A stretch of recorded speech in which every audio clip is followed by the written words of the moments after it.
that. But enough about me and us. We'll just move this along because Sue is, as she said, pressed for time. So let's get into the show. Thank you. Oh, that sounded like Gary Vaynerchuk. I like it. The show. Yeah. And by the way, you guys, first and foremost, I want to say to everybody on here, I friggin' love Rob and Ben. Rob and I met, and I know that you just said this, but Rob and I met on Instagram. I fell in love with his Instagram account, his avocado account at Avocado Shirt Company, CO. And Ben, I met at Kim Gar's Social Boom a year ago, and we've become good friends, good online friends, and both Ben and Rob support everything I do, and props to them on steroids. And Ben has even written an article or two where he's included my branding and the way that I do branding in my business. And I think that they are rock stars. Congratulations on your launch of your Blab show. I'm thrilled to be your first guest. It means a lot to me. And I just think the world of you guys. So just know that comes from the heart. And I want to be here for you guys because I really think what you're doing is great. No, we appreciate that. Really do. I just want to get a real quick count. I'm sure almost everybody in this Blab knows who Sue B is. But if I could just get a 1 for yes, I know her, and a 2, I don't in the comments, just so I can gauge if you know a lot about her. If not, if you know a lot about her, we can just sort of speed by the bio part. Perfect. All right, we all know know Subi. She's awesome. Okay, so we have a few questions that we'd like to ask. One's personally that I would just love to have your insight on, and others that I know the community would love to hear the answers on. And you do a lot of these speaking engagements, Sue. So I'm sure some of the stuff has been covered in the past, but there's been some updates with Instagram, and who knows if some of those techniques or tactics have changed. So with that, let's get right into it. Yes. What, generally speaking, what does awesome visual content on Instagram look like? How would you sort of define that? Well, your content's pretty awesome, and so isn't Rob's. I always say that Instagram, to have success on Instagram, it all starts with the photo. The photo is essentially the North Star. And I say that because it has to shine bright. It has to shine bright in a way that attracts your ideal follower or customer who's interested in what your gifts, your services, your products are that you're dishing out to the world. And so many people get this wrong. They do not upload a photo that is fabulous. They compromise with a blurry photo or one that's not well lit. And I think it's very problematic, especially if you are on Instagram for business. Mm-hmm. So you mentioned photo quite a bit in that answer. So in the context of Instagram, photographic content versus pre-designed content that doesn't have isn't primarily photographic in nature. Is photos better on Instagram, would you say, or what's the pros and cons between them? Better is all relative. It's clearly personal preference. I personally believe that the best and most successful accounts on Instagram are the ones that make you feel like you are literally in that photo with them, literally in the photo. And a lot of graphics, such as the one that you did to promote this show, it's okay that shows up every now and again, but I can tell you that posts like the graphics you created, which is frequently like the graphics that's created when I do a podcast interview, does not get nearly the engagement it would, for example, if I was literally in a photo with the two of you and having fun, like in the moment having fun. It's a professional photo that belongs on Twitter and belongs on Facebook, in my opinion. But on Instagram, those highly branded visual posts do not get the same vibe, which is the Instagram vibe, which is literally being with you in the moment. Sure. So you said it's relative. So relatively speaking, would you say that it's like 10% those types of graphics and 90% photographic, or more the style that you're talking about, those that put the viewer into the picture or bring them in or feel like they're a part of it? Yeah, I don't want to like dish out a percentage because I don't think there's a real percentage, that there's a real rule here. I'm just saying, based on 3 years of experience living inside this little app called Instagram 24/7 and posting every single day on multiple accounts, my best posts are the ones that get the most engagement. Engagement, not just meaning likes, because likes don't pay the bills. It's engagements is comments that lead people to your opt-in that then get them on your email list, which in my opinion is the gold, that where you build trust and likability and can eventually convert them into a paying client. So, I mean, that is my end goal with everything I do, is really monetizing my efforts. It starts with the North Star. It starts with the photo. It starts with building trust. And Rob is a perfect example of his Bold Brand Fast account. In my opinion, I use him as an example every single time I talk about Instagram, because he is crushing it with what I like to say, a theme. And that's another way to have success on Instagram, is to have some kind of theme. Mm-hmm. And so as many of you may know, and those of you that know Rob knows that his theme has orange in it, and that resonates throughout everything that he does. So Rob also has some of those highly graphic images that he posts that I'm talking about, but it does work well for his account. So it all depends on what kind of account you are. And clearly, if you are visual marketing experts, as the two of you are, showing that you can create those kind of images are important for your business, much more so than my business. And so you have to know who is your target market and what are they looking for. And when you do that correctly on Instagram, you can have insane success. Sure. Okay. Yes. I was just going to say that, yeah, if it ain't broke, don't fix it. So maybe I got to keep going with the orange and the graphics. But I've noticed you also like to highlight, I think one of your favorites, at least of the guys, is Lewis Howes. I've heard you give props to Sue. And then I look at his, and it's mostly his face. Of course, he's, out there, speaker and whatnot, more recognizable. But I'm thinking. Yeah. So go ahead. Yes. So it's so funny you just said Lewis, because I'm creating my 3-series training videos, you guys, for my upcoming course, and Lewis is definitely one of the accounts that I talk about. And here's the thing about a personality, so you're not the Kardashians and you're not Lewis Howes. And maybe, you're an online expert like I am, or at least I have that credibility behind me, where if I post pictures of myself, people feel like they're with me. Like, for example, when I was at Inbound and people felt like they were in the picture with me and Chris Brogan, they were in the picture with me and Michael Stelzner, or maybe it was Vivica, or maybe it was Peggy or Rebecca, all the wonderful online experts who I respect and know and like and trust, they're with me. And you guys feel a little bit more connected to us knowing that we're together. Now, when I first got on Instagram and I started posting pictures of myself, no one knew who I was 2 years ago. Those pictures might have gotten 12 likes, but now I get between 100 and 200 likes on a photo of myself. But guess what? It has to be a great quality photo, and I have to be giving value above and beyond just posting a selfie. It has to have an emotional connection, some kind of emotional connection, whether it's educating, entertaining, inspiring, or it's informative. It has to be something that actually makes people's brains stop in their scrolling track and double tap it and leave a comment. Perfect. So I want to get a little more personal and see if you can answer this one. Thinking about your own posts and what you do, what do you think, or what would you like to do to make your own posts better? What is one sort of weakness that you feel like your posts have, if any? Well, that's a question for the audience, because I assess my account every single day and what I've done, and it's based on the engagement I get. And I get the engagement on every post, and the engagement sometimes for me is just making a difference in somebody's life. It's not literally money. It's inspiration. It's something I've done to make somebody else feel better.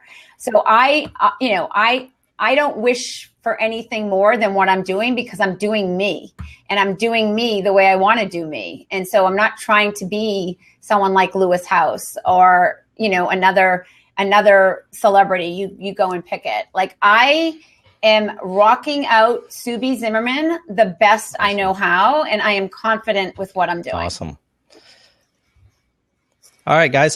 So if you look in the seat number 3, their visual marketing show, what we have is a little agenda for the show. And I wanted to break up the Q&A session with Sue B with some fun stuff. And one of the segments we thought about would be kind of interesting is just a little one we call App Wars, right? So Sue B, Rob, and I will all talk about one app, one of our favorite apps.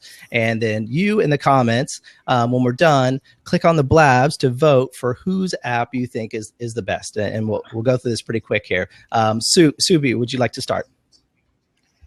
Okay, so I used to be a huge word swagger. Like, that was my favorite app. I know the app developer well. Ben Wong was on my course at Creative Live, and he's awesome. However, when I discovered Phonto, Phonto, my life on Instagram has changed.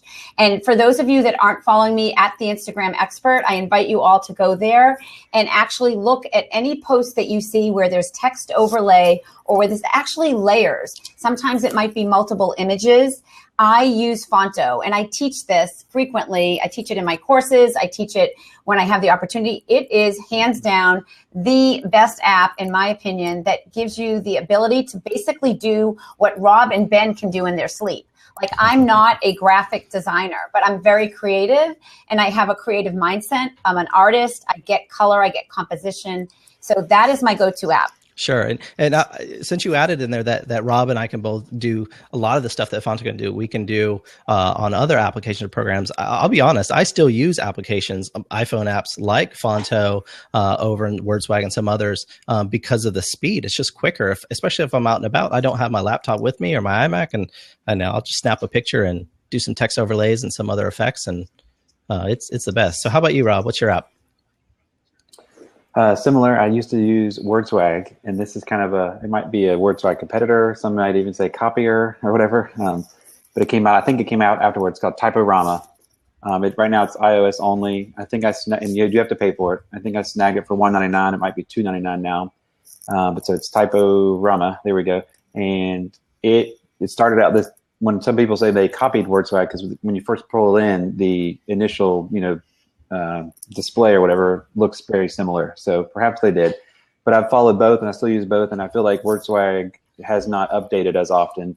And now Typorama has all these other, not too complex that you can't do it. Like, if you're not a designer, like we're talking about, still very easy.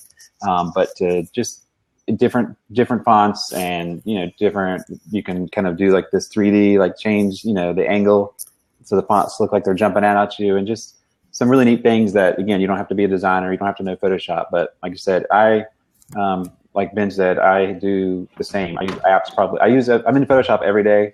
But what I like to do, and it's a pro tip, you don't have to have a designer, but I have let's see if I can pull it up. I don't know if you could see, like one of my, I don't know if you can see it. That's just a white background with my orange, my logo's down there, but it's just a pretty plain background. So then I have that saved on my phone, and then I pull that in to Typorama. And I add text, quotes, whatever on top. So You've got it's kind of like the starter package. You've got some design stuff. You don't have to start from scratch every time.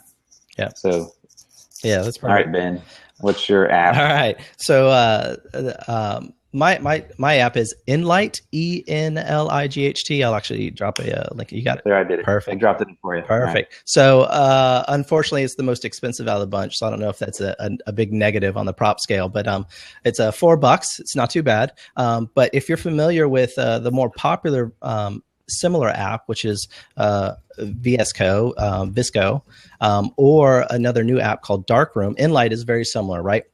So one of the things that Subi oftentimes will talk about is taking your photos outside of the Instagram app. If you take your photo within the Instagram app, you're sort of contained within that app, and you have to post the image. Now, there is a way using airplane mode to get it out of, but essentially you want to take your photo using a different app. So like Camera Plus or the built-in iPhone app or your Android camera. Then you can bring it into an app like Enlight or Visco or Darklight or Darkroom. and do some pretty intense editing if you want to. Now it's not nothing to be scared about, but you can control a lot more about it. And actually, I think Subi, I think Lila uses Visco, I think, which is similar. Yeah, she uses Visco. So Enlight's very similar. One of the cool things that you can do though is you can save presets of the filters and actions that you've used. So if you've developed a brand style with these images, you can save those presets. That way, when you take a new image, you can bring it into Enlight, click a few buttons, it does all the filtering for you, just like your previous image, and then you save it out and then go through Instagram to post. Yes. All right. So those 3 apps: Fonto from Subi, Typorama from Rob, and Enlight from me. Go ahead, click some props on which app you think is the best.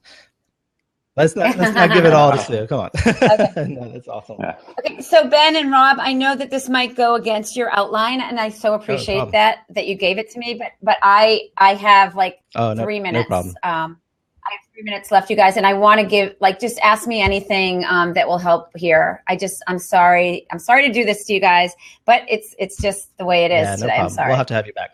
I understand. Well, just a few quick questions since, we started with more of the visual stuff since it is the visual marketing show, but since you're the Instagram expert, maybe just more Instagram, related things with the recent updates, like the geotags.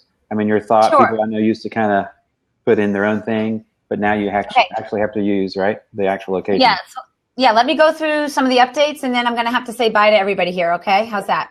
Great. All right.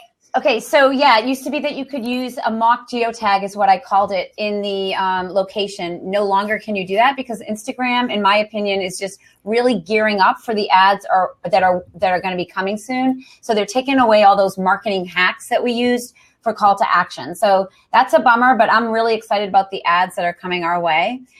Super excited about the landscape mode update, especially for videos, because it's organic to the video layout. So when you watch a video on Instagram, you can use any of those filters and enjoy the video interface with landscape. And I think it's a really nice addition. It's creative. It came as a surprise to me, but Instagram is always trying to give updates that users need to enhance their experience on Instagram. And I love that they recently updated June 23rd, the whole Explore feature, which everybody on here right now, if you're not in the Explore feature, exploring trending tags, trending locations for your business, that is a whole conversation we could be talking about for an hour. It's where you should be going to see who is coming up in the top 9 of either a geotag feed or a hashtag hub, I call it, so that you can understand how to gauge your visual content based on what everybody else is doing using those locations or using those hashtags. Great. And I know you've got to go. So besides Instagram, your main, you've got at the Instagram expert and at Subi Zimmerman. Where's the best place for people to learn more about you? You guys, thanks so much for being here. I really appreciate it. You can download my free strategy guide on my website. That's the best place to go. And then Rob and Ben, just send people to my free Instagram results Facebook group that I gave you the link for, and my YouTube channel that I have an Instagram playlist. Everybody should subscribe. Weekly, we upload a new Instagram video, and you guys will get to soon see all these training videos that Morgan and I are creating in my basement today. So thanks so much for having me. Awesome. You guys are rocking it. I'm giving you both lots of props. Somebody jump in the seat, and I will see you guys soon. Thanks. All right. Okay. Bye-bye. All right. He's like, I'm out of here. Yeah. All right. Okay, there we go. All right. So everybody in here, I apologize that Sue had to run real quick. She was certainly pressed for time. I know there was some comments that were coming through. I wish we could have got to them. I'm going to quickly go through them here and see if there's any that we potentially can answer. We'll be sure to get Sue back on here when she has a little bit more time. And I will copy those questions and put them in a doc, and I'll make sure that they're one of the first questions answered. So please stay tuned. And next time we have her on here, hopefully we can get your questions answered. Rob, did you see any specific questions that you wanted to answer? Well, one for you was, how are you doing that neat little agenda down there? the visual marketing show. Sure. Okay. Yeah. So it's pretty cool, right? Rob and I were talking about doing the show, and one of the things that we wanted to do and we saw happening in Blabs was as people were jumping into the show, either at the beginning and the middle or the end, they weren't exactly sure where it was in its timeline, right? It could have been going on for an hour, and Blabs typically seem to last for about an hour or two. And so what we wanted to do was create an agenda that people could see and visually say, okay, so I've entered and look, it looks like we're at the end of the show here. So I won't jump into a seat and act like it's the beginning of the show and ask for recaps or whatever. I'll just try and catch the replay. So what we're doing here, what I'm doing is we created a third account, the Visual Marketing Show. You have to create a Twitter account for it to create a Blab account, right? We're currently not doing anything with that account. You're free to follow it here and on Twitter. We may use it to push or promote some coming shows, but we're currently not doing much of that. But we created an account, so we take up a third seat.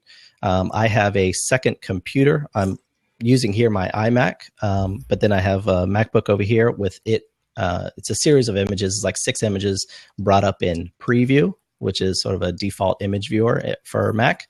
And when I do that, I can take it full screen, and then I just toggle up or down with the arrow keys, direction pad, just sort of sorting through the images 1, 2, 3, 4, 5, 6. So right now we're on image 5 because image 1 is the logo, and then image 6. Eventually it'll change. There's a little bit of a lag. And then image 7. I just scroll through there. We have some other ideas for it to make it more visually appealing, enticing. For instance, when we're on fun segments like App Wars, maybe an App Wars logo will pop up, or Speed Round, it could pop up. It would be really cool if it was animated, but currently it's just images. I'm not trying to kill myself with the work.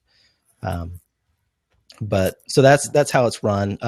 One thing that and one reason for the lag now that I meant to do before setting up this particular Blab, let me let somebody in here, is I meant to create a hotspot with my phone so I could get the MacBook off of my Wi-Fi signal, because both my iMac and my MacBook are on the same signal. There's a little bit of lag. So if I could do a wireless hotspot, then there'd be less of a lag and it'd be more instantaneous. So that's how I'm doing that one. Hope that kind of answered. All right.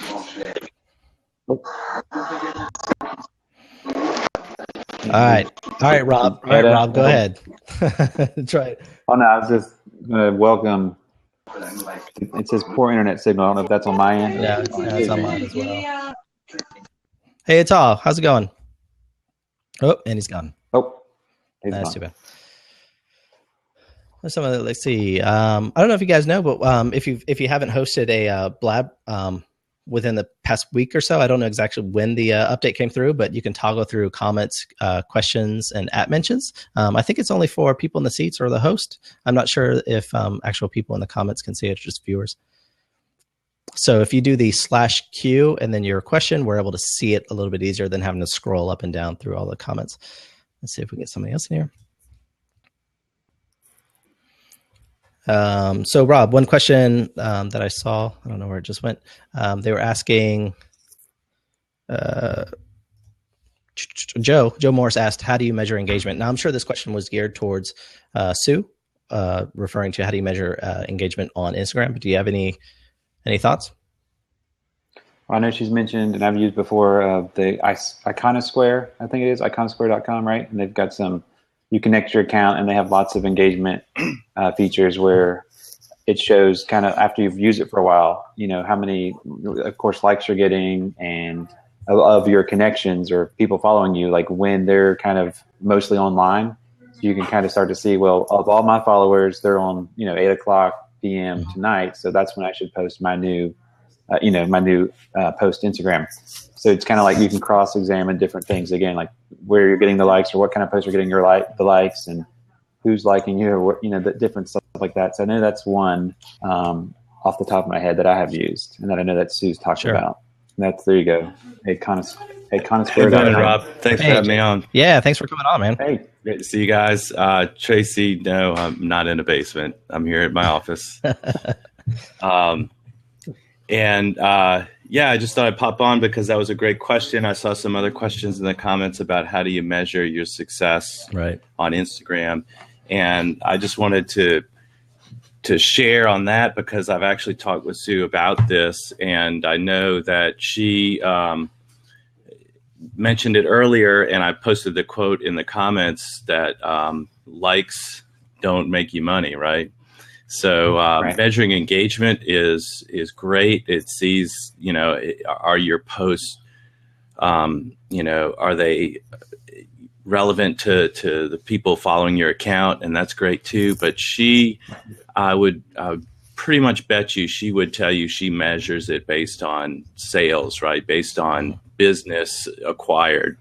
And what she'll do is she'll change the link in her Instagram profile based on what it is that she's promoting for that week, that day, if there's a special, if she's got a course that she wants to promote. She'll put the link to that in the profile, and she'll encourage you to click on the link in her profile to follow up on that. And then, of course, that link will either be a bit.ly link, or she'll use the Google Analytics to then track what business she's generating from that. And you can get pretty sophisticated on that. As we learned, I happened to be at Inbound this past week, and Mike Stelzner from Social Media Examiner showed us some really interesting techniques that you can use with Google Analytics to really measure the impact of what you're doing on social.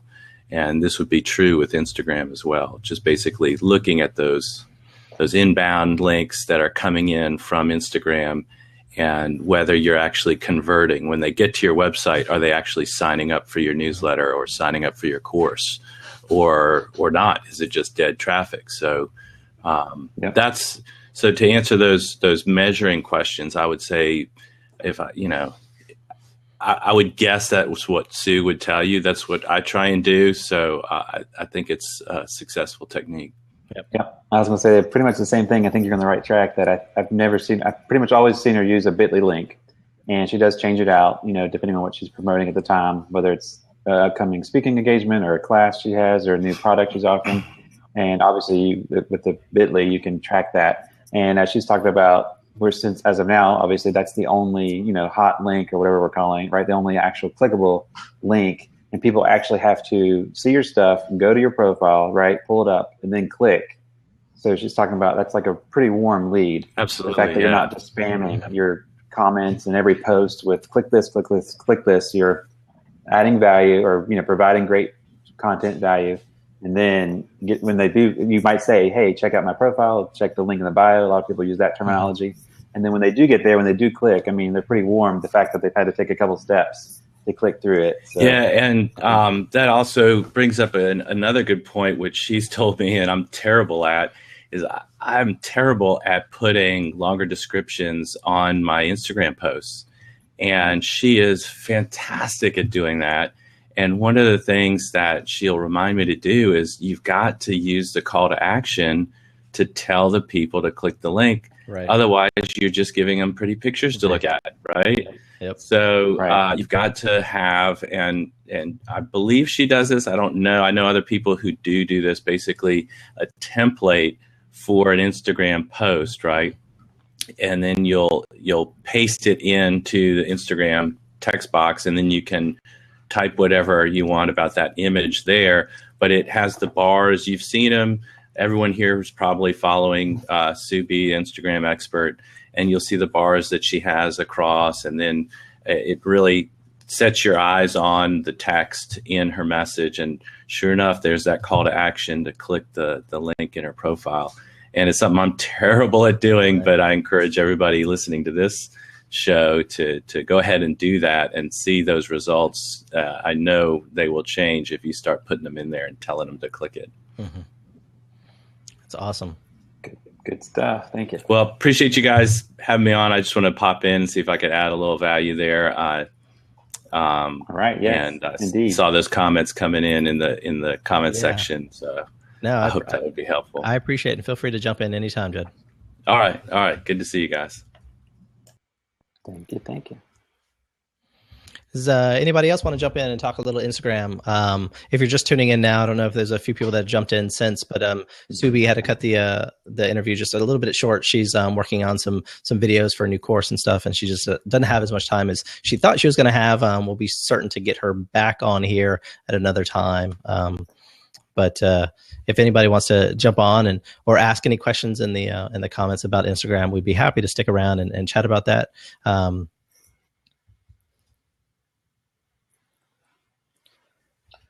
Yeah, Jennifer P. Priest has said, what tools are you using to manage your Instagram posts?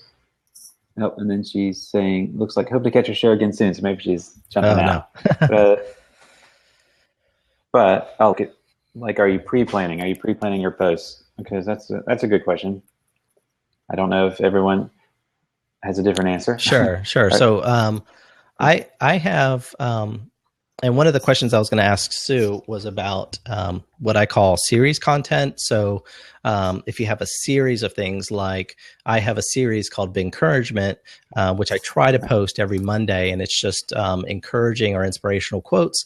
And so that's my series content. So I use Latergram. I create my images in Photoshop because that's what I know best.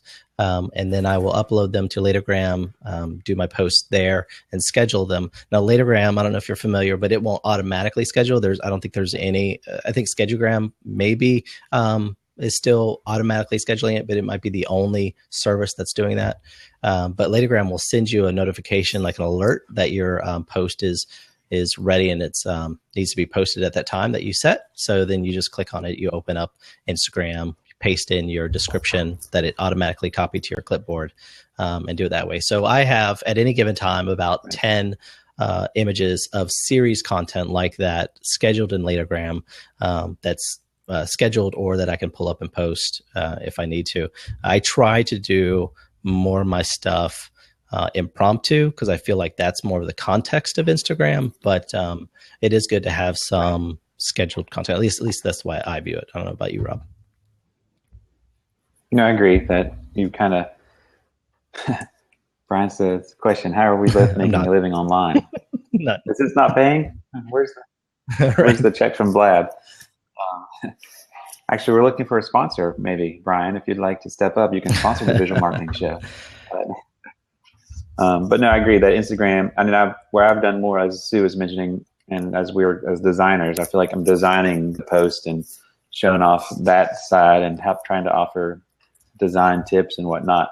And so some of those I've designed out. Some of them fit together like a puzzle. If you look at my profile, which again, I feel like I have to keep up because a lot of people mention that. So it's the way I've stood out. So I kind of have planned 3 or 6 in a row, or, and I kind of post them, whatever, whether it's 1 or 2 a day. But when they all come together, you see the big picture, which hopefully each one individually tells a story, but then some little element ties them together. So yes, I have pre-planned some of my Hey, what's stuff. up, Aaron? Hey guys, nice to see you. Hey, welcome. Yeah, so you were kind of talking about Iconosquare a little bit before, and I think it works very well with Latergram.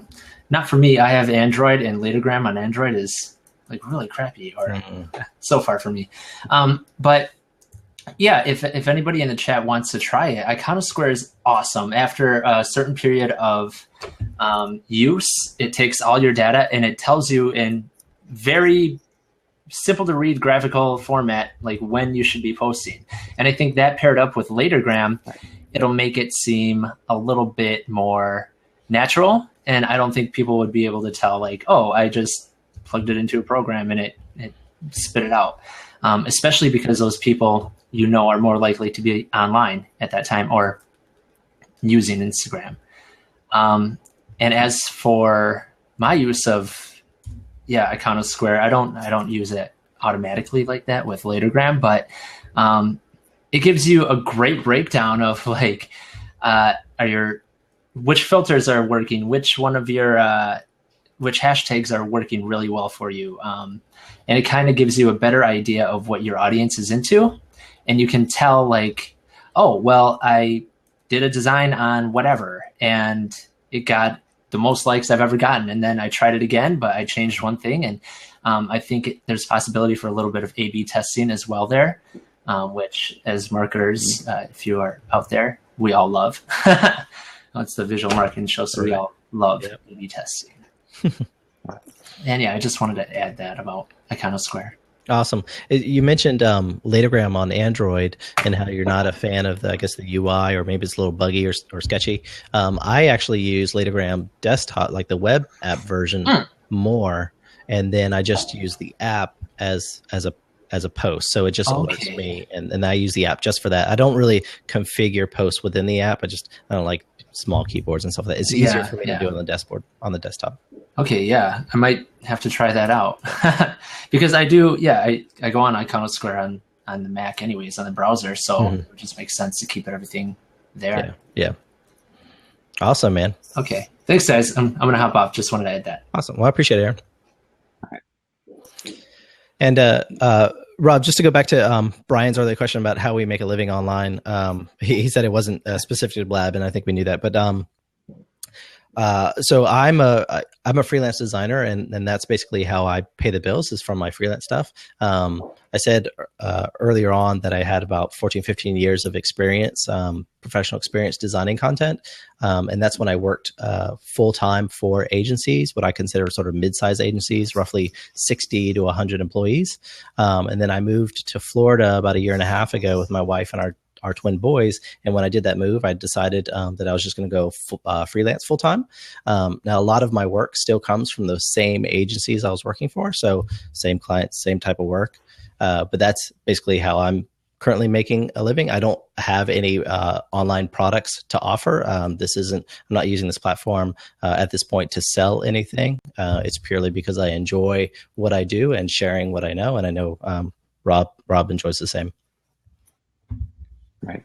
Yep. In many ways, we're kind of, as we talked about, competitors. I'm a freelance designer as well. And I first saw Ben, if you were here at the beginning, or near the beginning, Sue said she met Ben at Social Boom. And that's when with Kim Garst's event a few years back. And that's when I first saw Ben pop up on my Twitter feed, because he was, I don't know if he started this or if it was his idea, but I give him props that he had pre-designed in, I think it was Canva, right, on your iPad, some backgrounds that matched the branding of the event, and had all the speakers. He knew the agenda. So, Kim Garst said this or whatever, and then it was a blank template in the middle. Yep. Correct me if I'm wrong. But then when she said a valid point, live on his iPad on Canva, he added the quote or the whatever, the valid, the great pointers, and then it was posting those on Twitter. At least that's where I saw it. So I thought, hey, that's a pretty clever guy there for doing that. So I started following him, and we were chatting back and forth and figuring out, if there's a way to work together. And like we said, we're kind of in the same space, and we could be competitors, but if you're in, as an online entrepreneur, hopefully you agree that we've decided that,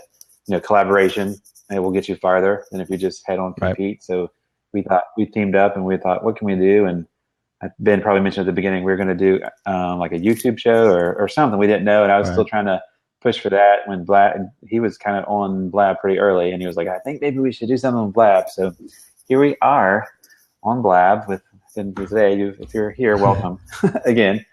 The initial, the premiere visual marketing show. So awesome. And Jed, I don't know about Rob. Rob, are you going to Social Boom? Is Chicago? No, not this year. I thought I couldn't make it, and then actually she had I know, right? Yeah. Are you going? Chicago? I hate to admit it that she had a little contest a couple weeks ago. She was giving away 10 tickets or something like that, and I actually won one. So the event was free, but obviously I still had to get there. Travel was extra, and I have another family commitment. So I had told Kim earlier that, I couldn't make it this year, that I got to get it. Actually, I have to admit, I've never been to any social media marketing conference, and that is on my to-do for 2016 for sure. So try to finish out this year, and definitely need to make it to something to meet some of you folks. Yeah, last year's was in Tampa, and that's where I'm at now. That's where I moved to a year and a half ago. And at the time I was living in South Tampa. So where they were having it literally was 5-10 minutes away from where we were living. So I was I can't not go. I have no excuses. Exactly. So yeah, Jed, you have to, I'll be following everybody that's there and all the speakers. It's a lot of the same speakers from last year. I'm sure it's going to be new content, new updates, and all that stuff to all the platforms. They're all great speakers. So I'll be following all you guys. So, our folks are still trickling in. So if you haven't heard that, Sue was on earlier, so you guys will have to catch the replay later. She dropped some value bombs, as she always does, but then she had to jet out early. But we do have an open seat, and as Ben said before, if anybody wants to pop in, ask a question, we can do our best if it's more Instagram related, or if you have something that related to visual marketing. Hopefully, we can answer your questions. So, yeah. See you, Jed. Yeah, that was. I mean, it hasn't been bad for a first show, right, Rob? I mean, right. Not too bad. Not too bad. I guess they can. You got a million props in there. I think somebody came in. I'm going to say it's a spammer. A bot came in. Yeah. Maybe not. Maybe it was best friends. It was paid. The visual marketing show. I was giving myself props over here. Yeah, right. Hey, welcome, Stacy. Yeah, perfect. Okay, usually that's the issue I have. I get in and then no one can hear me, and I'm like this. Yeah. So, and hopefully you guys can address this question, just because I'm actually new as an entrepreneur. I just recently started my own photography company, but I come from a background of working for as a pharmaceutical sales rep, working for Fortune 500 companies, and I'm so used to having everything done for me. I mean, and to me, it's kind of a bad thing, just because, before I even needed things, I had them. Oh, we need this, and I need visual aids, and so now I'm I don't want to use the word struggling, but it is a challenge, because when I need something, I'm like, I got to call someone to do this, and I got to do this, and so I'm trying to do everything. So my biggest challenge that I'm having right now is I've just done a recording for my very first YouTube videos. And I don't want to put just a plain picture of a talking head of me talking about something. And I don't know how to make it dynamic and have things into the video that says, my website, go here. Do you understand what I'm saying? Because anybody can make a video, right? Like I can get on my phone and make a video, but I want it to look right. And so since you guys are both visual marketing gurus, I really need to figure out, where does the person like me who's just starting, who wants to not look cheesy, like I want it to look like, okay, I have a few dollars to put behind it. I have no idea where to start. Right. So I want to address the first part of that. And then I think Rob's probably the right guy to address the design part of it. But you said anybody can create a video, and that's true. Anybody can, especially today with iPhones and how easy it is to create. But you know what? Not everybody is. And so a lot of people are in your same space, or not space, but place where they want to create video, but they're stopping because they're concerned about how it's going to look and the production value and stuff like that. They're waiting for perfect. So what I would say is go ahead and do it. And then you'll learn as you go better what you want and what you need. So yeah, everybody could do it, but not everybody is. And I think if you can get over that, bump, you're going to see a lot of success purely just creating the stuff, even if the production quality isn't the best. Good point. I'm a perfectionist. Do you pick up that quality about me? Yeah. Okay. Thank you. Yeah, I was just going to say that's the first thing I thought of when you're talking that. Because I'm just now getting into video myself, and for years, I think it was 2 years ago, I was like, oh, this is the year for video. I need to start a YouTube channel. And I had a couple of videos here and there, but I've since I think I made them private, because it was kind of like, oh, that's embarrassing.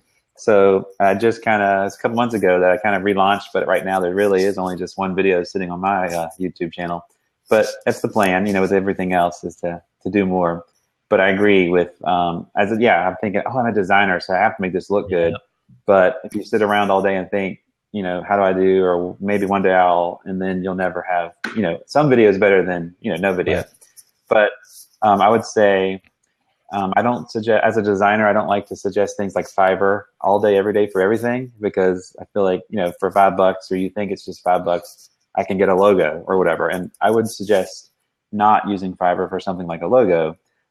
Because no matter how you spin it, it's got to take more time, i.e. more than $5 to do something like a logo. But you can find someone there, or there's some other, I think it's Odesk, or maybe they've merged the other one E-Lance. That you can Elance and Odesk, and you can find maybe a little more than $5, but you can take, there's like video intro and video outro, templates out there that then you can pay someone with that video editing equipment to just do, you tell them what, here's a picture of me, or here's my name, or the show name, or whatever. And you can have those pre-done, and then you can, add them yourself. And what I use right now is ScreenFlow, and it's like a $99 one-time fee. And it's got a little learning curve, but I am not like an expert video editor. I don't have, there's like Adobe Premiere, Adobe After Effects. I don't use those. I'm not a big, video editor guy, but with ScreenFlow, it's a pretty simple, there's like a timeline, and you drop in again, maybe you've used your iPhone or however you're recording your video, and you just kind of import it in, and it's pretty easy, after a little learning curve, again, if you hiccup, then you can kind of edit that part out. And then you can, again, if you have this designer or whoever give you your intro, your outro, you can drop those in, and they're just separate files. It's pretty easy to put it together. I want to add that ScreenFlow, it's what I use as well. It is Mac, I believe it's Mac only. So if you're on a PC, I think the comparable program is Camtasia. Yes. I think, I'm not a PC person, and so I haven't looked at the prices, but I believe Camtasia might be a little pricier than ScreenFlow, but I think they work just about the same. And if you're on a Mac, it's close. And if you're on a Mac, I highly recommend ScreenFlow. It'll make editing your video much easier. And then you were talking about bringing images into your video to make it a little more dynamic. It's fairly simple. I'm also not a video guy. I've created some in the past, and I use ScreenFlow. Okay, great. This has actually been really great advice. I have, being a photographer and been doing it now for a couple of years, I've met a lot of really great photographers. And so a couple of friends of mine said, there's no reason why you shouldn't have a video. Come on over. We'll hook you up to the mic. We'll do everything. And so I literally have something right now, but I've just been so nervous but it's not dynamic. And so you guys have actually encouraged me that on Wednesday, I'll just go ahead. Do it. I'll go ahead and upload it and officially have my first YouTube video. Have you even sat in front of a camera and recorded stuff and not published it? Have you even gotten that far? Because that's a good first step. Just go ahead and get comfortable in front of a camera. You don't have to publish it. Just get in front of a camera and record, and you'll get all those weird feelings out. You're like, oh my God, I'm talking to nobody and I'm staring at a little piece of glass. Get all those out. You don't have to publish the stuff. Work with it in ScreenFlow or Camtasia or whatever video editing software you're going to just get comfortable with it. You just have to get over that hurdle that you feel like it needs to be perfect. Right. Great stuff. Thanks so much, guys. I appreciate it. Yeah. Good luck, Stacy. Right. Hey, Rob, we had a question about when is our next show? I saw that. I was gonna. I'm gonna make you answer it. Well, I mean, we went back and forth, and from maybe is it gonna be every Monday? Is that too much, or is it gonna be every other Monday? And I think that we should market it as most Mondays, right? And that indeed that I think we are planning for next Monday, and then consistency is key, and no matter what you're doing, right? Blogging or tweeting or wherever you're showing up. So we know that we want to make this a show with a schedule, and so you guys can, hopefully we're bringing some value, and we can bring on some great guests, which a few others have already kind of, given us the nod that they want to come on. So I think we have enough content for weekly. So whether that is, again, valuable to everyone and that fits in the schedule. So weekly to most Mondays is where we're at right now. I like that, most Mondays. Right. Most Mondays. If it's like a holiday, we might take off, whatever. But, let's see. And Hernzen said, I thought we were talking about video production. Well, we're video editing. We were talking about a little bit. And I was saying that I'm not a pro video editor, but we are encouraging, I think it was Stacy and everyone, that it's kind of like, I'm not a pro at this, I'm not a pro at that, or I wish I could ... And if you never take the first step forward, then you can never get better. And somebody was asking what kind of camera, SLR, I think, or which kind of camera we use for video stuff. And I was saying, I just use my iPhone. Yeah, that's what Brian said in the comments as well. The iPhone's fine. One, I have it here, right? Or have it usually wherever I am. And it's kind of like, why spend the money, or why set up my tripod and, go and get another piece of equipment when, at least for a YouTube video or, most of the things online, this iPhone is a great camera, or most mobile phones these days, smartphones. Right. So, all right. Yeah. So, Herns, and we were we've dabbled on video editing, just a little bit, like entry level DIY beginner video stuff. Because that's what I know, and I think that's what Rob knows as well. Having worked at an agency where we had a dedicated production studio, I know very well that I'm not capable of what those guys and girls are. I mean, the stuff that they're able to do with the software that they're able to afford at an agency setting is amazing. And I would love to have that talent or skill. But I can't stretch myself thin across a whole bunch of different disciplines. I try and focus and be more narrow and specific. And I think Rob does as well. And our focus is on visual content specifically for online or digital marketing.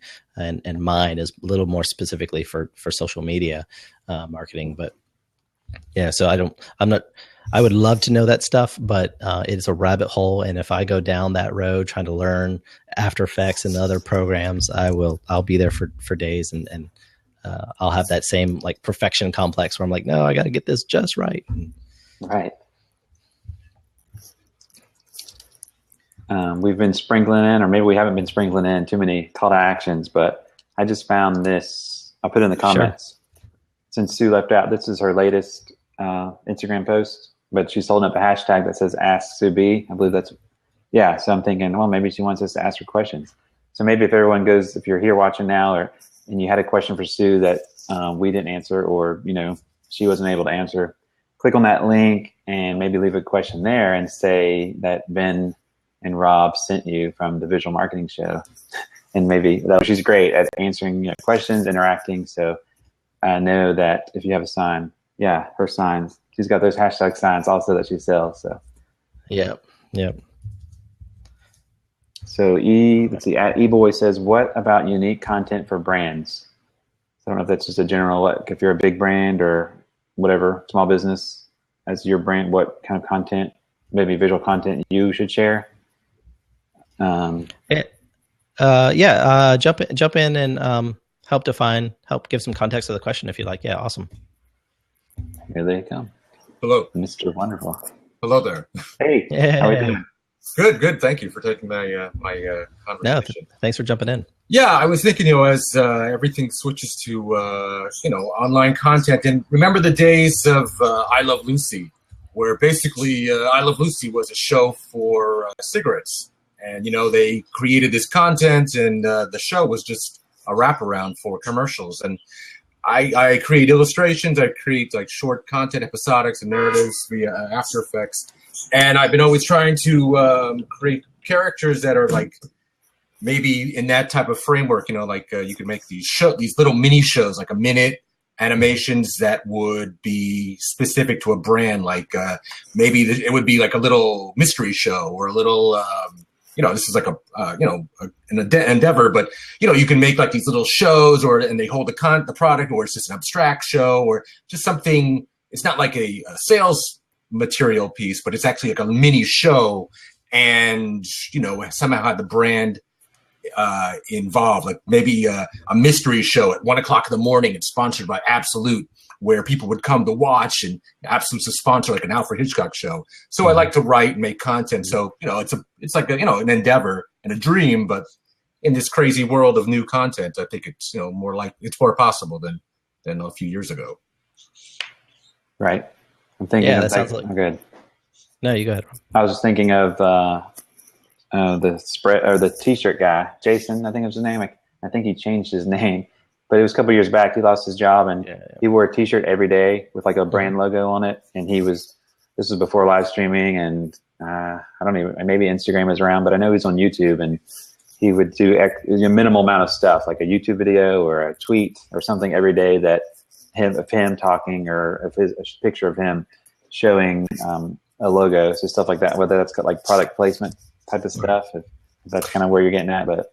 Yeah, it just seems like, the old rules are out the window, and you could make something out of anything these days. And if I guess someone gloms onto it, then it could take off. It doesn't seem like there are any rules anymore. Yeah, when you were describing that, Rob, the t-shirt guy is Jason Sadler. Right. But when you were talking about the shows and mixing in brands, or the show is the reason, not just like sponsoring or whatever, but sort of a wraparound for it. It made me think of two things. One, modern day, like Vine, YouTube stars, how they're sort of not just being sponsored and not just product placements within the stuff, but more entertaining content wrapped around that brand. But it also made me think of McKinney. I think at the time of McKinney and Silver, McKinney is a really large agency in Durham, and they have or had the Audi account, and they did something called The Art of the Heist, and it was around the Audi 8, something, one of their higher end models, and they did this whole commercial and interactive thing where they had all these micro videos, and it was all about, hey, who stole the car, and it was pretty engaging, and it was awesome. And that whole thing was basically that, right? They were creating this show, even though it was only online. Right. I think that wasn't that the BMW? Because they did that was a few years ago. BMW did like this series where the guy was driving a car and it was heist, and he drove around. It was it was all about the car, but there was a narrative built around it, and it was like maybe 5 minutes. Maybe Audi did the same thing, but yeah, I mean in my case I do like animation, so we like to do the same thing, and it'd be great if you get a sponsor to go on to that. Like I said, like a mystery hour, like an Alfred Hitchcock thing.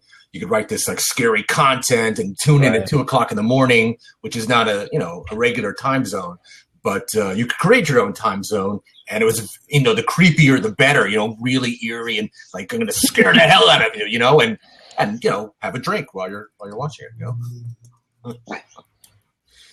Yeah, I think it's just whatever you can do to set yourself apart. Right. I mean, we're talking visual marketing, visual content, how that popular it is right now. I mean, like, you look at when Twitter first came out, it was the character count, you had to stick to, which you still have to, but it was just all about a quick text basically.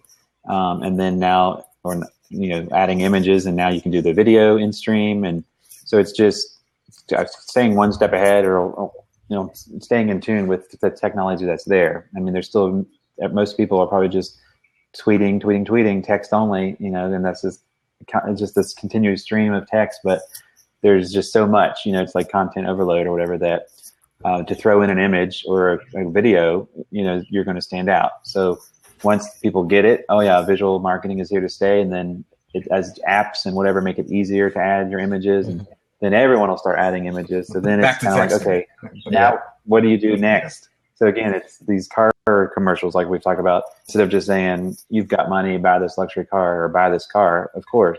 Maybe it was tied into like a James Bond, or maybe there's a James Bond movie, that was popular at the time. So this heist type, people like edutainment. I mean, they're educating us, or you're marketing to us, but at the same time, we don't want to just see here's a car, here's the price. I'm getting into this movie kind of thing. And then, maybe I'll be like James Bond if I'm driving that car.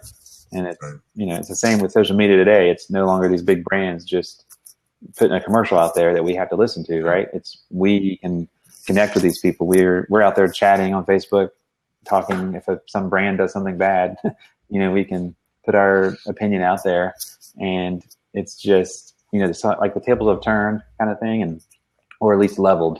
As small business owners or entrepreneurs, I think we can play kind of on these social channels, and we can kind of stand out, just like some of these big brands have done in the past. Everyone has the same tools now, so you kind of like the creative will always rise to the top. All right, well, thank you for taking my question. I really appreciate it. Yeah, thanks for jumping in, man. All right. Great. All right, Rob. So I'm thinking a few more minutes if anybody has any more questions. If not, we are bumping up against our just shy of an hour, almost an hour, a couple of minutes of an hour. About an hour.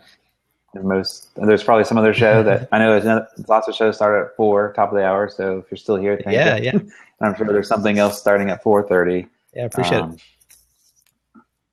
But yeah, so any more, give a short little countdown, and then we'll sign off. But I really do appreciate everybody jumping in and sticking around. I know we had some early startup technical issues. The first show of the visual marketing show, so expected.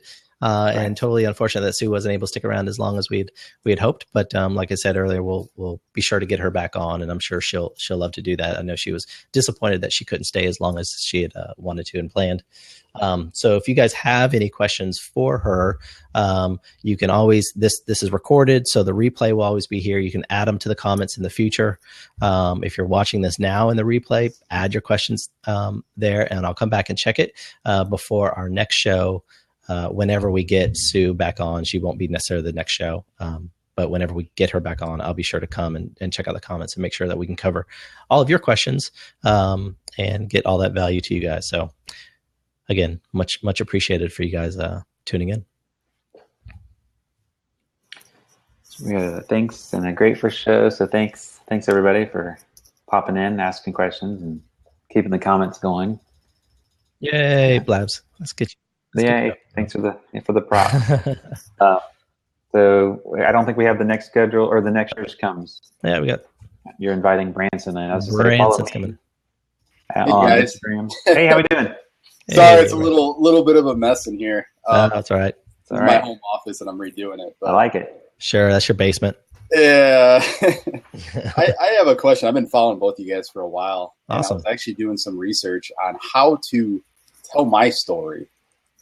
And I'm having a hard time with it. I've been doing web development I'm a web development firm in e-commerce, and I've been doing it for a while, but I'm having a hard time trying to tell my story, like trying to just tell the company's story. I don't know where to go with that. So web development's kind of boring too. So, well, I think to other people. So yeah, it doesn't have. Yeah, I'm sure there are people out there. My wife, who is like, yeah, I don't like it. Yeah. But your question reminded me of Sue was on a Blab recently where she was interviewing or talking with Michael Port. And I don't know if you follow Michael Port or Sue Zimmerman, who is I do follow Sue. Yeah, awesome, definitely. awesome. Thanks to you. Awesome. Thanks to you, yeah.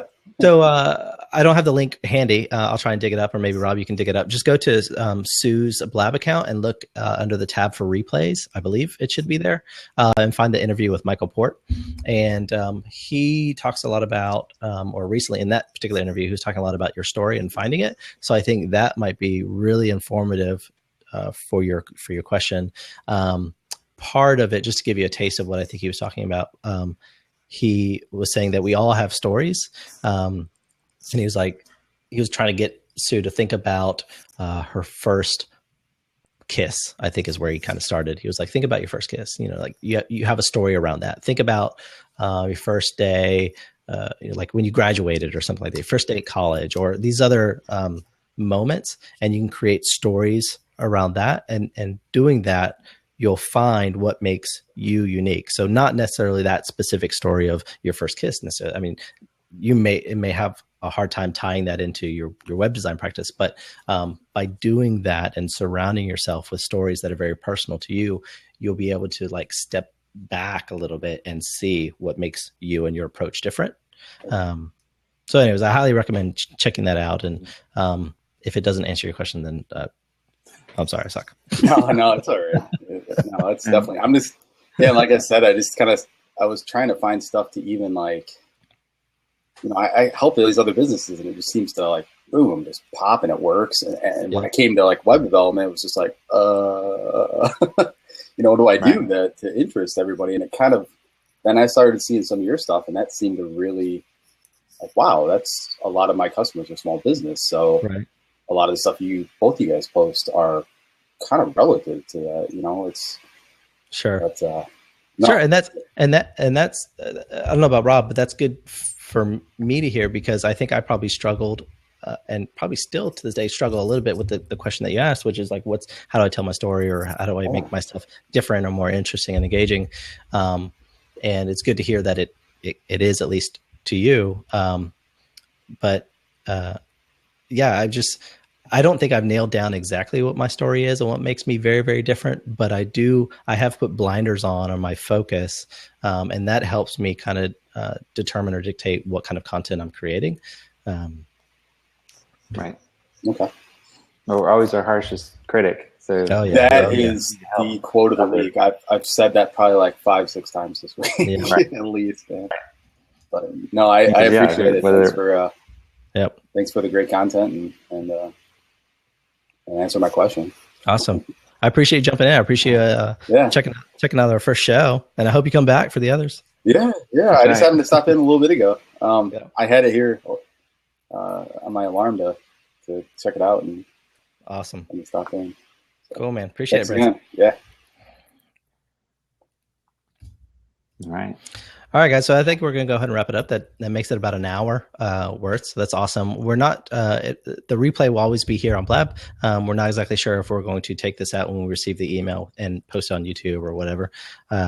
So bookmark this, or I think it'll be in your own replays. I think on your account, your Blab account. So if you subscribe, if you subscribed, it should show up there.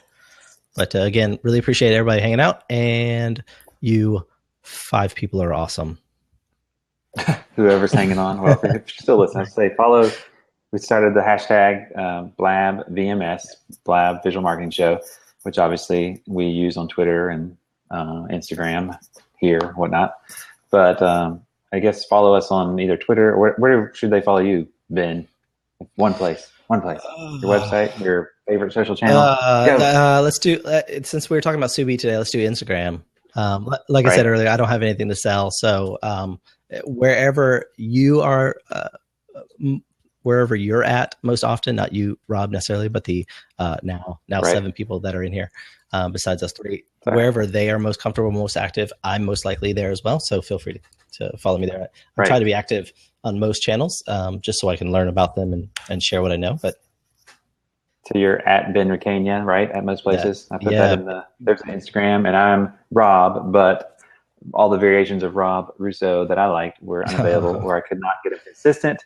So this summer I rebranded and kind of have this Bold Brand Fast, so boldbrandfast.com, but I'm most places as well under at Bold Brand Fast. So awesome. Connect with us there. As I said, start with Instagram. We'll be sure to put up a little promo or whatever, a new update when we have the next show scheduled. So look forward to seeing you guys again soon. Awesome, guys. Appreciate it. See you later.